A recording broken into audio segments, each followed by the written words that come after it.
Moin moin, hallo und herzlich willkommen zu einem neuen Video hier auf meinem Kanal. Heute gibt es hier eine Runde Shakes and Fidget. Es ist soweit, von Donnerstag zu Freitagnacht wurde F8 fusioniert. Die deutschen Welten S5 bis S12 wurden alle zusammengelegt und ich konnte es mir natürlich nicht nehmen lassen, darüber euch auch ein Video zu zeigen. Denn was da zusammengekommen ist an High-Level-Spielern, da ist wirklich die Creme de la Creme dabei. Ja, also wenn man wirklich sagen würde, es gibt einen Gala-Abend für Shakes and Fidget, ja, dann ist das auf jeden Fall der Server und vor allen Dingen auch die Gilde, wo wir gleich drauf zu sprechen kommen. Denn da ist wirklich alles, was Rang und Namen hat, vertreten. Und da hat sich eine Mega-Gilde gegründet. Auf dem so schon sehr starken Fusionsserver sticht eine Gilde besonders raus, die sogar die Platz 1 Gilde streitig macht, weltweit, die seit Jahren auf Platz 1 gewesen ist. Dankeschön. Und zwar Phoenix. Ja, die ist wirklich seit Jahren auf Platz 1 in der IHOF, die stärkste Gilde der Welt. Und S1.de sowieso der stärkste Server. Man muss dazu sagen, es haben sich jetzt natürlich S5 bis S12 fusioniert. S1 blieb bisher noch von der Fusion außen vor, was natürlich heißt, okay, es können nicht so viele starke auf einem Server so zusammen fusionieren, um so eine Gilde zu gründen auf S1.de, wie jetzt zum Beispiel auf F8. Wir gehen da jetzt mal gleich rauf und ich zeige euch mal, was da abgeht. Ja. Dazu erstellen wir uns mal einen neuen Account und ja, nehmen wir einfach den Magier hier. So, und gehen auf die fusionierten Welten. Und da sehen wir schon, F8.de, F8.net ist da und F9, wo ja mein Server mit inbegriffen wird, der startet halt in 5 Tagen 19 Stunden, Zeitpunkt jetzt, wo ich gerade das Video aufnehme. Und da freue ich mich auch schon sehr drauf. Das wird auch nochmal eine Ansage werden, sag ich mal. Ne? Aber erstmal schauen wir mal auf F8.de. Wir nehmen hier einfach mal Test. Ja, einfach mal so. Ne? Ist ja ein Test. So, gut. Und wir schauen mal hier drauf. Und der Server ist halt ganz frisch. Und hier sind wir schon in den Top-Rängen vertreten von F8. Angeführt gerade die Rangliste von Bresel, was auch einer der stärksten Magier so weltweit ist. Dann haben wir hier Meister, den man auch auf jeden Fall kennt, ein ultra starker Krieger, der auch am Start ist. Wenn wir jetzt von den Namen alleine ausgehen, tut mir leid, wenn ich jetzt ein paar Leute hier überskippe oder so, ne? Dann haben wir hier zum Beispiel auch Lambretta, wir haben Alraune, der ein oder andere kennt sie vielleicht noch, war früher mal sehr aktiv bei mir in der Community gewesen, spielt anscheinend immer noch aktiv auf dem Servern, hat hier gleich auch 2 Accounts, einmal von S10 und S12.de und spielt mit den beiden Accounts in der gleichen Gilde. Haben auch Leute gefragt, wie das ist, wenn mehrere Accounts auf einem Server ist ja klar, könnt ihr nichts für, ne? Dann wird der Account halt eben mit rübergenommen und ihr habt 2 Accounts auf demselben Server. Aber was ist, wenn ihr in der gleichen Gilde spielt? Auch kein Problem. Seht das ja hier anhand von Alraune, die hier mit 2 Accounts, einmal von S10.de und S12.de hier auf F8 fusioniert worden ist und jetzt bei den Lichtgestalten spielt hier. Oder davor auch gespielt hat und jetzt hier halt eben mit 2 Accounts in einer Gilde ist, mit 2 sehr starken Accounts, muss man dazu sagen. Alleine das Level hier ist schon echt heftig. Dann haben wir Don Zeus hier am Start, wir haben AWF, was zum Beispiel auf dem Server gewesen ist, wo dein Nachbar und Ignil mit drauf ist, den wir hier natürlich auch noch gleich, auf den wir auch noch gleich eingehen. Ormel haben wir hier am Start, W70, ne, ist auch auf jedem Server, ist glaube ich hier aber mit seinem stärkster Account, aber W70 fast auch auf jedem Server vertreten hier. Und es tut mir leid, wenn ich ein paar Leute hier vergesse. Ich gehe noch mal ganz kurz so ein bisschen die Rangliste runter. Ne, damit hier vielleicht noch ein paar, wer mir gleich ins Auge springt, ist hier natürlich auch der Scythe, ne, der hier auch auf dem Server ist, der in meinen Augen stärkste Magier, den es weltweit geht, direkt hier unter auch Ignil. Die Rangliste ist natürlich noch ein bisschen hier und da verschoben, so Luca Freak haben wir hier, springt mir auch noch gleich ins Auge, ja, und das ist alleine jetzt hier von den Namen halt her, ne. Und jetzt gehen wir mal einfach auf Gilden und sehen schon, okay, da hat sich eine Gilde auf Platz 1 positioniert, ne, ist aber natürlich noch alles sehr knapp hier beieinander und wird sich die Tage, denke ich mal, noch so ein bisschen einranken. Aber was die neue Mega-Gilde sein wird in Zukunft, das ist halt eben die Gilde hier von W70 und zwar die Endgegner. Wer sich hier alles zusammengeschlossen hat, ist wirklich unglaublich und das wird auch die Gilde sein, die wahrscheinlich in Zukunft auf Platz 1 weltweit stehen wird. Ja, wir gehen einfach mal hier drauf und wir sehen hier schon, wir haben hier ein Durchschnittslevel von 654, ja, und ist damit, glaube ich, wenn ich mich jetzt nicht täusche, 6 Level über der Gilde von Phoenix, also der aktuellen Rang 1 Gilde international. Ja, vom Durchschnitt her. So, ne, vom Gildendurchschnitt. Oh, wir können einfach so Crit-Happens joinen hier, ja. Einfach mal so auf anderen Servern Platz 1 Gilde hier einfach free to join, so falls das die Originale ist, das weiß ich natürlich nicht, ne. Ja, und hier ist natürlich, wie gesagt, nochmal alles, was Rang und Namen hat. Hier W70, Ormel, Ignil ist hier in der Gilde, Bresel. Hier haben wir auch in der Gilde deinen Nachbar, der hier gerade mit Farm-Equipment rumläuft? Was ist das? Keine Ahnung, was das hier für ein Streich ist, den da hier im Schild ist. Das ist doch, was ist das? Das ist ja nichts halbes. Das ist einfach ein Troll, denke ich mal. Dein Nachbar, der trollt auch immer ganz gerne mal. Also hier auch wirklich, ne, mit einer der stärksten Krieger weltweit, so, ne, ihr seht das ja auch hier in der Rangliste vertreten und haben sich hier zusammengeschlossen zu den Endgegnern. Elfinchen, Riddick, Hellrider ist hier am Start, ne, also wirklich ganz, ganz, ganz viele krasse Leute, hier auch einfach sehr weit unten, aber ist halt auch Scythe, ist halt nicht nur ein sehr starker Magier, meines Erachtens nach der stärkste Magier der Welt, sondern ist halt auch der stärkste Goldspieler der Welt. Wir hatten ihn ja schon mal, wie viele Leute ich hier schon in einem Video hatte, ist auch krass einfach, ne? Der Scythe ist halt jemand, der Matze, Grüße, den hatten wir damals im Video als stärksten Goldspieler der Welt, weil er halt eben von den Skills her auch mit einer der stärksten Spieler weltweit ist, so auch von den Basispunkten her und ist hier unglaublich krass dabei. Geht hier fast schon ein bisschen unter in der Gilde, so weit unten ist er hier, ne? Aber ist halt eben durch das Gold halt auch eben kein Levelspieler im Vergleich jetzt zum Beispiel zu einem Ignil, der jetzt bald die Stufe 700 erreicht und wahrscheinlich das auch wieder bei mir zelebrieren wird, falls wir das irgendwie hinkriegen sollten. Dass er wieder bei mir ist, dann wird er, denke ich mal, auch ein bisschen über seine Erfahrungen hier auf dem Server und in der Gilde sprechen und das wird, denke ich mal, auch sehr interessant. Dann haben wir hier gleich aus seinem Account die Einblicke in die Gilde. Ist natürlich, da freue ich mich auch sehr drauf, auf jeden Fall. Und viele, viele weitere Leute hier in der Gilde, die sehr, sehr, sehr stark sind. Wie gesagt, Durchschnittslevel 654. Das ist wirklich extrem heftig, ja. Was ist das?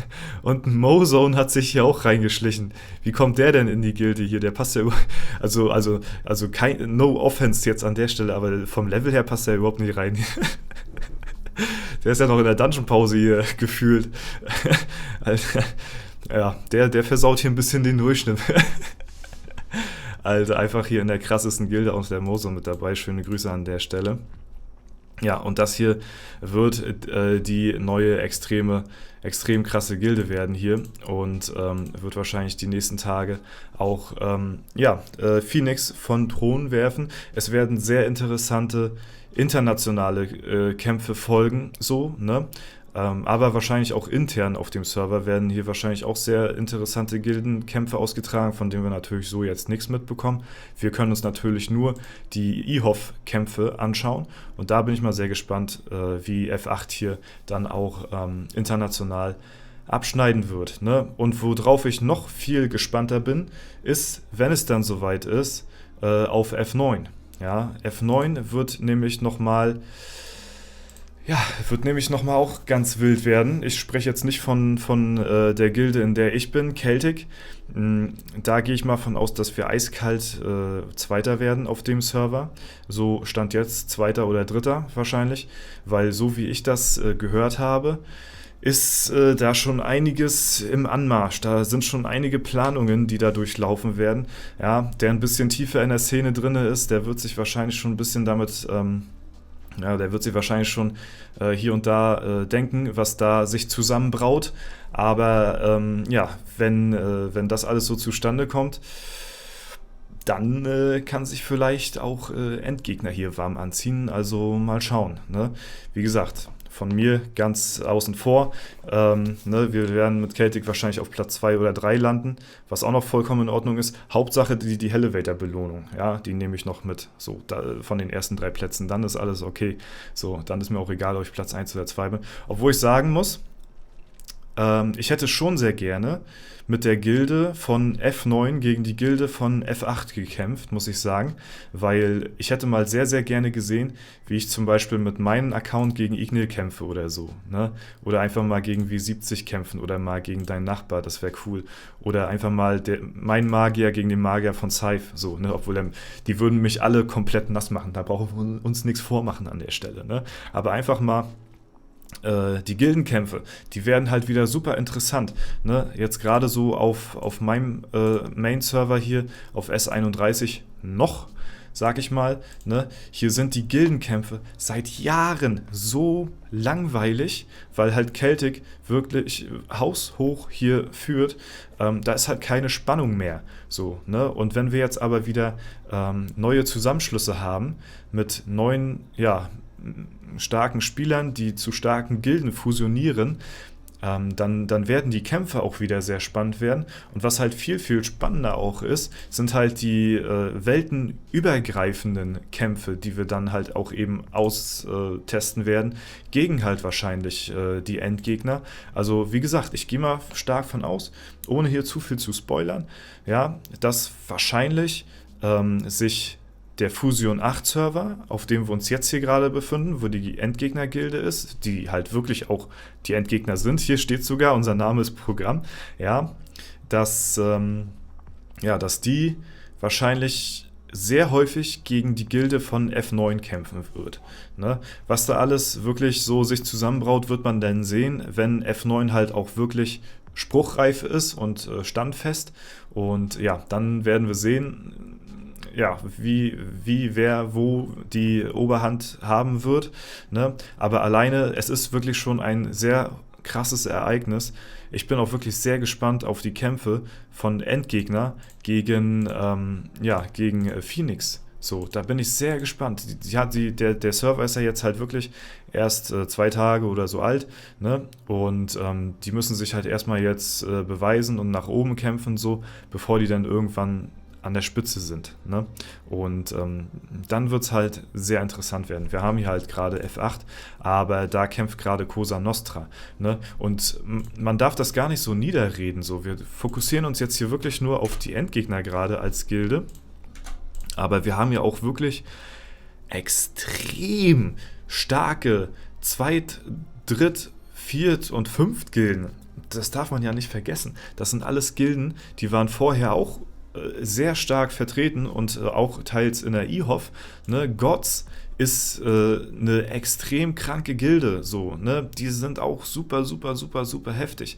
Ja, ich kann jetzt nicht ganz genau sagen, wer von den Spielern, von den ganzen Welten, die hier zusammen fusioniert sind, auch zu den Endgegnern gegangen ist, aber Gods vorher auch eine richtig starke Gilde gewesen, ne? Jetzt immer noch.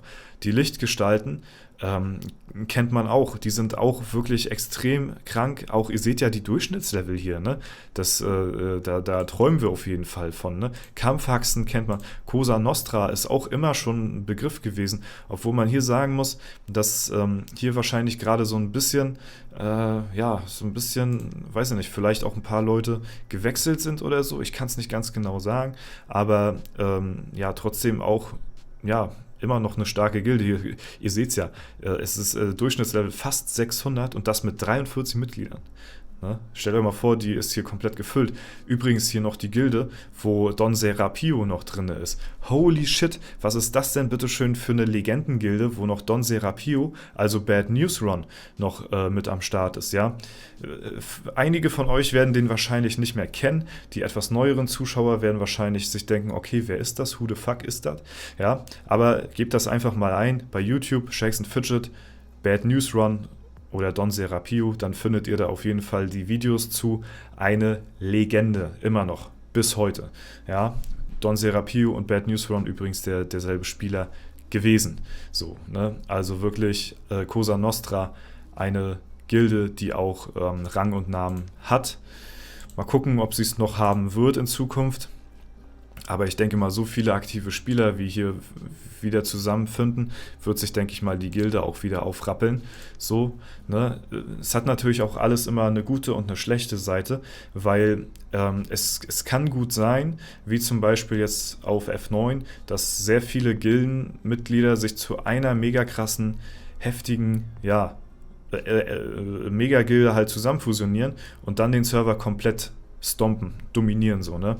Dann haben wir natürlich wieder das exakt selbe Problem wie jetzt zum Beispiel eben auf S31 noch, ne? Wo wir halt jetzt gerade noch dieser Part sind, wo wir S31 stompen, aber das wird wahrscheinlich bald nicht mehr der Fall sein und ja, dann ist es halt eben ein Machtwechsel, aber dann haben wir wieder eine Gilde, die extrem krank dominiert und ja, dann eben Dritt-Gilden, die ja von der Erstgilde wahrscheinlich nur abgefarmt werden, aber wahrscheinlich keinen heftig spannenden Kampf. Aber das werden wir dann, wie gesagt, sehen, wenn es soweit ist. Ich habe schon 1-2 Anfragen bekommen, muss ich sagen. Ehrt mich auch immer sehr, ne? Ist auch nicht schlimm. Also ich nehme es als Kompliment, wenn ich versucht werde abzuwerben, so, ne? Obwohl F9 ja noch gar nicht steht, aber es steht halt schon in den Startlöchern und es ist wie bei einem Serverstart, bei einem normalen Serverstart auch. Die Leute gucken sich vorher schon um und gucken sich nach starken Spielern um, die halt eben in ihre Gilde kommen wollen. So. Und deswegen weiß ich halt auch schon so ein bisschen, was abgeht, ne? Und dass das wahrscheinlich erstmal die Celtic auf jeden Fall vom Thron werfen wird. Ne? Das ist ja ganz klar. Aber ist auch in Ordnung, denn wie gesagt, Konkurrenz belebt das Geschäft. Aber ja, ich hatte Spoiler, wer hätte damit gerechnet? Ich habe natürlich alle Anfragen abgelehnt, so. Das hatte ich ja auch vorher schon ja, ganz deutlich kommuniziert. Ich hatte dazu ja extra ein Video gemacht, dass ich der Gilde auch, solange die Gilde aktiv ist und solange hier nicht nur 30 Member oder so noch drin sind in der Gilde, solange spiele ich auch noch in Celtic, ja. Wenn die Gilde zerbricht, okay, ja, dann muss man selbst gucken, wo man bleibt, auch irgendwo, ne. Bis zu einem gewissen Punkt mache ich das mit, aber ja, wenn die Gilde halt irgendwann ja, zerbrechen sollte, dann fällt es mir natürlich sehr schwer, aber dann muss man natürlich, wie gesagt, auch ein bisschen an sich selbst denken, gucken, wo man bleibt halt, ne? Aber jetzt wurde ich halt kürzlich von Bella, der Gildenleitung, zum Offizier ernannt, weil sie mir auch geschrieben hat, ey, yo, du kennst ja viele Leute, dich kennt viele Leute so, die auf den Servern spielen. Willst du bei uns Offizier werden, dann kannst du gleich Leute einladen, falls sich Leute melden und du kannst ein bisschen unter der Arme greifen. Also ich bin jetzt noch fester in Celtic involviert, als ich es vorher schon gewesen bin. Ich muss sagen, ich habe mich sehr wohl gefühlt, nicht Offizier in der Gilde zu sein, weil dann habe ich gar keine Verantwortung so. Wenn ich irgendjemanden in Visier hatte oder ja, der zu Celtic kommen konnte, dann gut, habe ich das auch so gemacht, dann habe ich auch so vermittelt. Jetzt als Offizier ist das immer noch mal ein bisschen anders. Ich habe mich gleich freigesprochen von den Gildenkämpfen. Ich will damit gar nichts zu tun haben. Ich will einfach hier nur mein Playstyle durchrocken und dann war es das gewesen, ne? Aber ja, viel tiefer wollte ich gar nicht involviert werden. Jetzt ist es so, ja, jetzt muss man schauen, wenn sich Leute auch bei mir melden, dann kann man eine Warteliste auch führen hier intern und genau, deswegen denke ich mal, wird ja wahrscheinlich die Gilde auch die Warteliste sehr groß sein, denn ich weiß nicht, wir haben ja S31 ist ja auch der Aufholserver, muss man ja auch sagen, ne? Viele Leute haben auf dem Server auch ihre Aufholchars gestartet, die jetzt auf F9 auch dann münden werden und nicht alle, aber manche wollten halt eben auch zu uns in die Gilde kommen, also zu Celtic. Und das ist jetzt hier nur ein Bruchteil von denen, die aufgeholt haben auf dem Server. Und ja, da muss man natürlich dann schauen. Erstmal müssen die Leute natürlich auch dementsprechend das Level erreichen. Und jetzt, wo halt F9 ansteht, dann ja, wollen wahrscheinlich vielleicht eventuell auch andere Leute mit einem zusammenspielen so. Wobei ich aber auch ausgehen werde, dass halt eben die extrem starken Spieler halt eben, ja, nicht zu Celtic kommen, sondern eben wahrscheinlich woanders hin. Aber das werden wir halt, wie gesagt, sehen. Ich wiederhole mich, ne? Wir warten ab. Es ist ja bald soweit, ne? Und dann werdet ihr auf jeden Fall auch über alles informiert, was so passiert. Ne? Es bleibt auf jeden Fall ziemlich spannend. Die Dynamik auf F8 ist jetzt schon atemberaubend. Sie ist jetzt schon, die ganzen Leute, die jahrelang gespielt haben, die so einen hohen Account haben, die müssen das Gefühl haben, ja, jetzt lohnt es sich ja endlich mal einen starken Account zu haben, den ich unter Beweis stellen kann gegen andere Spieler, mit denen ich mich mal messen kann, wo die vorher vielleicht abgeschlagen gewesen sind oder so, die für nichts gespielt haben oder nur für sich selbst, die werden jetzt zu anderen in die Ehrenhalle gepackt und können sich jetzt mit anderen mal auch wirklich auf Augenhöhe messen. Die müssen jetzt das Gefühl einer Bestätigung haben, das ist unglaublich und das ist eine geile Dynamik auf jeden Fall, die ich sehr feiere. Und das sind auch die Schlussworte für dieses Video. Ich hätte nicht gedacht, dass ich jetzt hier 20 Minuten durchlaber, aber ja, ihr kennt mich ja. Gut, Leute, das war's soweit. Wollte ich euch auf jeden Fall mitteilen.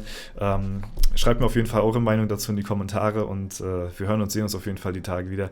Bis dahin, alles Gute. Vielen lieben Dank fürs Zuschauen. Haut rein und bis zum nächsten Mal.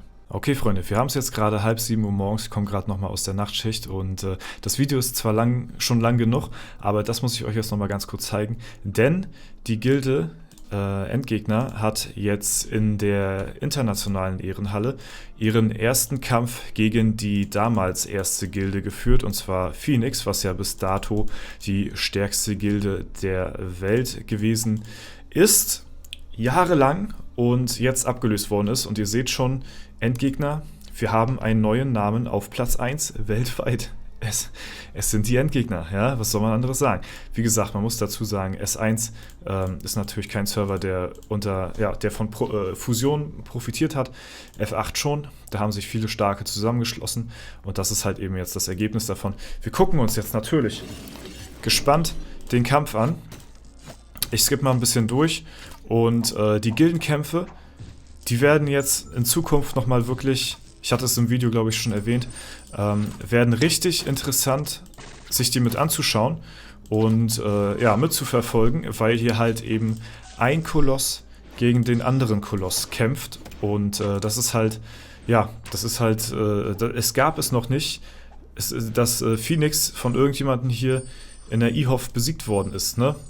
Was auch lustig ist, W70 spielt übrigens in der Gilde Phoenix und ist bei Endgegner allerdings auch der Gildenleiter. Ja, das ist auch mal ein kleiner Side-Fact, aber W70 hat ja gefühlt auf jedem Server fast ein Account. Das ist auf jeden Fall sehr beachtlich. Ich könnte es nicht. Mehr als 3 ist bei mir nicht möglich. Wisst ihr ja. Und genau, das ist sehr krank zu beobachten, auf jeden Fall. Wir haben hier zum Beispiel auch schon den Scythe, der hier jetzt auch gleich an der Reihe ist. Wir haben auch direkt 2 Kämpfe, denn Phoenix hat natürlich jetzt auch zweimal gekämpft hier in der IHOF. Und den zweiten Kampf, das war glaube ich, gegen die Unantastbaren. Das gucken wir uns auch an, ja. Dann haben wir hier auf der anderen Seite Manchurian gegen Scythe. Alter, das ist auch wirklich zu krass, ja. Scythe hier wirklich am hart rein Kritten gewesen. Und ja, es ist einfach nur, wenn man die Namen sieht, ist schon Papa von Toni, ja, bisschen komischer Name, aber den kennt man auf jeden Fall auch, wenn man schon ein bisschen länger spielt und auch ein sehr, sehr starker Account. Genau, nicht ohne Grund halt auch hier zum Ende hin von der Gilde Phoenix kommt er hier nochmal zum Schluss, ne? Bei den Endgegnern seht ihr es schon, die haben nicht mal alle Spieler gebraucht, also sind jetzt beim 47. von 50 und ja, wenn keine weiteren gebraucht werden, zählt das halt hier auch nicht weiter, beziehungsweise die Gildenmember werden dann nicht aufgelistet, das heißt so jemand wie Ignil zum Beispiel oder wer war da noch? Bresel, glaube ich, war auch relativ hoch. Die kommen hier zum Beispiel gar nicht ran. Ja, also sind die Endgegner ja wirklich sehr krank am Dominieren, muss man sagen. Obwohl Papa von Toni hier auch gut reinhaut. Gut, mit der Faust am Start. Ja, macht er hier auf Bärennackel-Fight ein. Aber ja, hier ist W70. Ja, da war W70. Und ja, Toni hat sich gut geschlagen. Aber naja, was willst du machen? Die sind halt zu stark. Alleine dein Nachbar ist schon eine Wucht an sich. Ja, so, das war der Kampf, glaube ich, von eben. Und dann haben wir hier die Sicht nochmal von den Unfassbaren. Ja, da kämpfen die jetzt. Jurik übrigens, glaube ich, das ist hier sein starker Aufholjäger ja, als Nekromant. Auch sehr beachtlich auf jeden Fall.